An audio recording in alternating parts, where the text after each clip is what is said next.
Hello students, halogen derivative या चॅप्टरमधील एका important रिॲक्शनचा आज आपण स्टडी करणार आहे आणि त्या इम्पॉर्टंट रिॲक्शनचं नाव आहे हॅलोजन एक्सचेंज रिॲक्शन। या ठिकाणी तुम्ही पाहू शकता त्या इम्पॉर्टंट रिॲक्शनचं नाव काय आहे, हॅलोजन एक्सचेंज रिॲक्शन।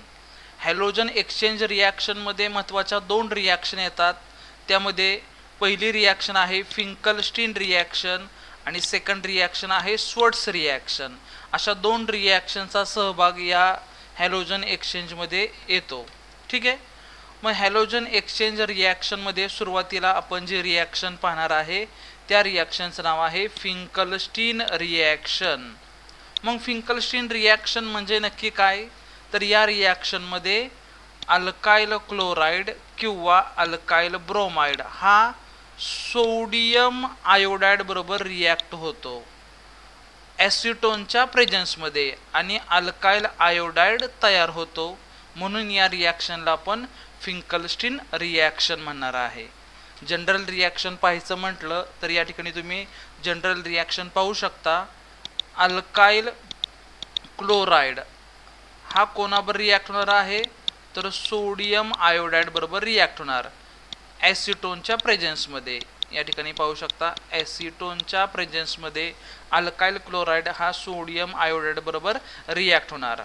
रिॲक्ट होत असताना यांच्यामध्ये काय बदल होतो, तर रिॲक्शनमध्ये हॅलोजन एक्सचेंज होतात। म्हणजे हा आयोडीन हॅलोजन Clच्या जागेवरती आणि Cl हॅलोजन आयोडीनच्या जागेवरती एक्सचेंज होणार, म्हणून या रिॲक्शनला आपण म्हणतो हॅलोजन एक्सचेंज रिॲक्शन। या ठिकाणी प्रोडक्ट काय तयार होईल, तर आर ग्रुपला म्हणजे अल्काइल ग्रुपला काय जोडणार आपण, आयोडीन प्लस या ठिकाणी काय तयार होईल, सोडियम NaCl तयार होणार, सोडियम क्लोराइड तयार होणार आहे। म्हणजे या रिॲक्शनमध्ये काय तयार झालेलं आहे, तर अल्काइल आयोडाइड हा प्रोडक्ट तयार झालेला आहे।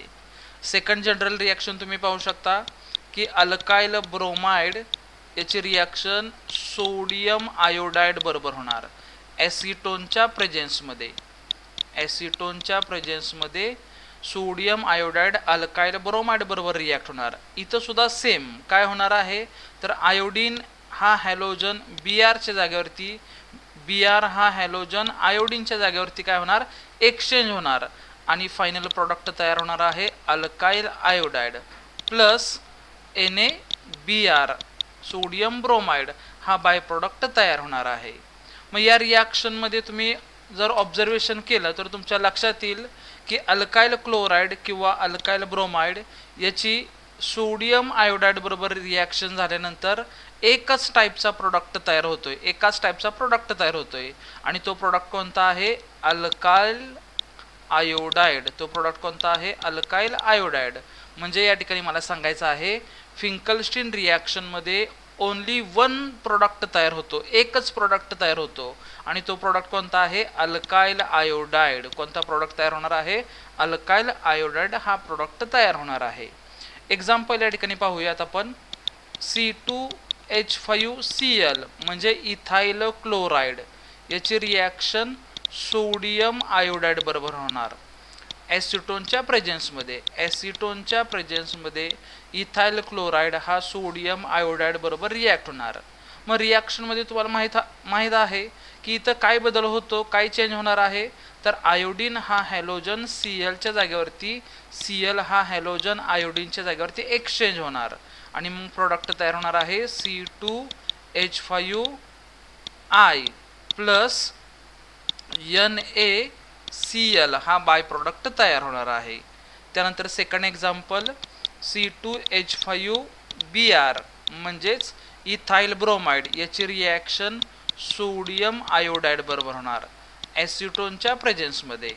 ॲसिटोनच्या प्रेझेन्समध्ये इथाइल ब्रोमाइडची रिॲक्शन सोडियम आयोडाइड बरोबर होणार। इथं सेम काय होणार, हा आयोडीन Br ग्रुपच्या जागेवरती, Br ग्रुप आयोडीनच्या जागेवरती एक्सचेंज होणार। म्हणजे हॅलोजन काय झाले, एक्सचेंज झालेले आहेत आणि मग या ठिकाणी प्रोडक्ट तयार होणार C2H5, इथं येणार I प्लस इथं काय येणार आहे, NaBr हा प्रोडक्ट तयार होणार आहे।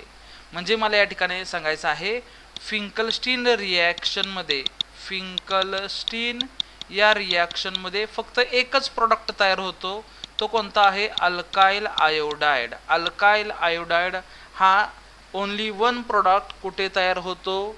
तर फिंकलस्टीन रिॲक्शन मध्ये. तुमच्या ही रिॲक्शन लक्षात आली असेल. या रिॲक्शन बद्दल जर काही डाऊट्स असतील तर तुम्ही मला कमेंट बॉक्समध्ये विचारू शकता. ठीक आहे. यानंतर आपण स्टडी करणार आहे स्वर्ट्स रिॲक्शनचा. आताच आपण फिंकलस्टीन या रिॲक्शनचा स्टडी केलेला आहे. यानंतर हॅलोजन एक्सचेंज रिॲक्शन यामधील आपण स्वर्ट्स रिॲक्शनचा स्टडी करणार आहे. पुन्हा एकदा बघा, हॅलोजन एक्सचेंज रिॲक्शनमध्ये दोन रिॲक्शन येतात. त्यामध्ये महत्त्वाचे रिॲक्शन आहे फिंकलस्टीन रिॲक्शन, ज्याचा आपण आत्ता स्टडी केलेला आहे. यानंतर दुसरी जी रिॲक्शन आहे ती आहे स्वर्ट्स रिॲक्शन. मग स्वर्ट्स रिॲक्शन म्हणजे काय? एकदम सिंपल रिॲक्शन आहे. या रिॲक्शनला सुद्धा आपण हॅलोजन एक्सचेंज रिॲक्शन म्हणतो. मग या रिॲक्शनमध्ये काय बदल आहे किंवा या रिॲक्शनमध्ये काय प्रोडक्ट तयार होतो याचा या ठिकाणी आपण स्टडी करणार आहे. तुम्ही इथं पाहू शकता, डिस्क्रिप्शन दिलेलं आहे की स्वर्ट्स रिॲक्शन म्हणजे नक्की काय. तर या रिॲक्शनमध्ये अल्काइल क्लोराईड किंवा अल्काइल ब्रोमाइड यांची रिॲक्शन कोणाबरोबर होणार? तर मेटॅलिक फ्लोराईड बरोबर होणार आहे. म्हणजेच या रिॲक्शनमध्ये अल्काइल क्लोराईड और अल्काइल ब्रोमाइड या सबस्टन्सचे रिॲक्शन मेटॅलिक फ्लोराईड बरोबर होणार. मग या ठिकाणी मेटॅलिक फ्लोराईड तुम्ही कोणकोणते यूज करू शकता? तर silver fluoride, mercuric fluoride, arsenic fluoride, antimony fluoride. तर या मेटल फ्लोराईडचा या रिॲक्शनमध्ये यूज करू शकता. ही रिॲक्शन ॲसिटोनच्या प्रेझेन्समध्ये होते आणि फायनल प्रोडक्ट काय तयार होणार आहे? अल्काइल फ्लोराईड हा फायनल प्रोडक्ट या ठिकाणी या रिॲक्शनमध्ये तयार होणार आहे. मग या ठिकाणी जनरल रिॲक्शन बघू शकता. जनरल रिॲक्शन अल्काइल क्लोराईड याची रिॲक्शन मेटल फ्लोराईड बरोबर होणार. या ठिकाणी मेटल फ्लोराईड मी घेणार आहे सिल्वर फ्लोराईड, AgF हा सिल्वर फ्लोराईड आपण या ठिकाणी घेणार आहे. सॉल्व्हंट या ठिकाणी यूज करणार आहे ॲसिटोन. ॲसिटोन या सॉल्व्हंटच्या प्रेझेन्समध्ये इथं काय होणार आहे? तर अल्काइल क्लोराईड हा सिल्वर फ्लोराईड बरोबर रिॲक्ट होणार. रिॲक्ट होत असताना महत्त्वाचं यात काय बदल होणार आहे? तर याच्यातील हॅलोजन एक्सचेंज होणार आहेत. म्हणजे फ्लोरीन हा हॅलोजन Clच्या जागेवरती आणि Cl हा हॅलोजन फ्लोरीनच्या जागेवरती एक्सचेंज होणार. म्हणून तर या रिॲक्शनला आपण हॅलोजन एक्सचेंज म्हटलेलं आहे. मग या ठिकाणी फायनल प्रोडक्ट काय तयार होणार आहे? तर RF प्लस AgCl हा प्रोडक्ट तयार होणार आहे. सेकंड जनरल रिॲक्शन पाहू शकता. अल्काइल क्लोराईडच्या ऐवजी आपण काय घेणार आहे? Alkyl bromide. याची रिॲक्शन सिल्वर फ्लोराईड बरोबर आपण करणार आहे ॲसिटोनच्या प्रेझेन्समध्ये. मग ॲसिटोनच्या प्रेझेन्समध्ये अल्काइल ब्रोमाइड हा सिल्वर फ्लोराईड बरोबर रिॲक्ट होणार आणि हॅलोजन एक्सचेंज होणार आहेत. फ्लोरीन हा हॅलोजन Brच्या जागेवरती, Br हा हॅलोजन म्हणजेच ब्रोमीन हा हॅलोजन फ्लोरीनच्या जागेवरती एक्सचेंज होणार आणि फायनल प्रोडक्ट तयार होणार आहे RF plus AgBr. RF plus AgBr हा या ठिकाणी फायनल प्रोडक्ट तयार होणार आहे. ठीक आहे. एक्झाम्पल पाहूयात. याच्यामध्ये बघा, अल्काइल क्लोराईडचं एक्झाम्पल या ठिकाणी मी घेणार आहे C2H5Cl react with silver fluoride. या रिॲक्शनमध्ये तुम्हाला माहीत आहे हॅलोजन एक्सचेंज होणार आहेत.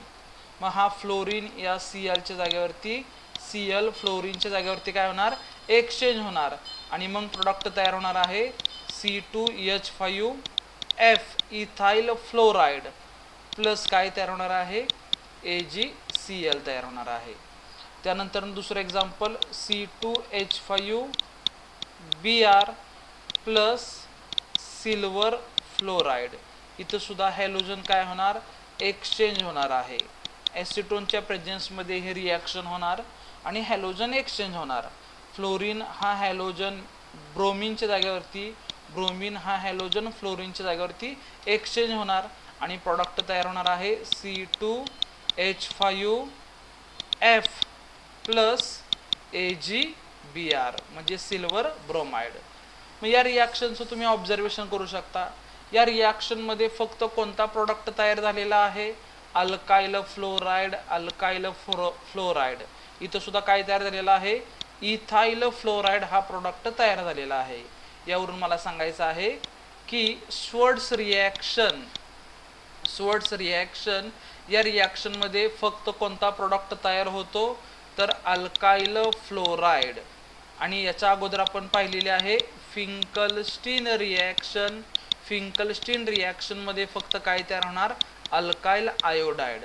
म्हणजेच हॅलोजन एक्सचेंज रिॲक्शनमध्ये महत्त्वाच्या 2 रिॲक्शन येतात. त्यामध्ये पहिली रिॲक्शन आहे फिंकलस्टीन आणि दुसरी रिॲक्शन आहे स्वर्ट्स रिॲक्शन.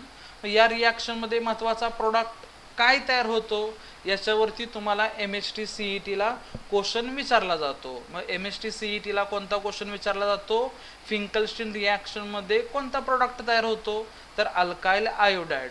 स्वर्ट्स रिॲक्शनमध्ये कोणता प्रोडक्ट तयार होतो, अल्काइल फ्लोराईड. मग याच्यामध्ये जर कन्फ्युजन होत असेल तर एक ट्रिक्स मी तुम्हाला या ठिकाणी सांगणार आहे. ती ट्रिक्स अशी आहे की या ठिकाणी असं हा एक वर्ड लक्षात ठेवा, SFI हा वर्ड तुम्ही लक्षात ठेवायचा आहे. SF म्हणजे काय, तर स्वर्ट्स रिॲक्शनमध्ये काय तयार होतं, तर अल्काइल फ्लोराईड तयार होणार आहे. आणि फिंकलस्टीन रिॲक्शनमध्ये काय तयार होणार, अल्काइल आयोडाइड तयार होणार. यावरून तुम्ही या दोन्ही रिॲक्शन लक्षात ठेवू शकता. या दोन्ही रिॲक्शन तुम्हाला जर समजले असतील तर याच्यावरती तुम्हाला MHT-CETचे कोणते क्वेश्चन विचारले जातात, MHT-CET एक्झाममध्ये कोणते क्वेश्चन विचारले जातात, त्यासाठी तुम्हाला नेक्स्ट लेक्चर पाहावं लागेल. पण आता या रिॲक्शनमध्ये तुम्हाला जर काय डाऊट्स असतील तर तुम्ही मला मेसेज करू शकता, कॉमेंट बॉक्समध्ये तुमचे डाऊट विचारू शकता. ठीक आहे, धन्यवाद.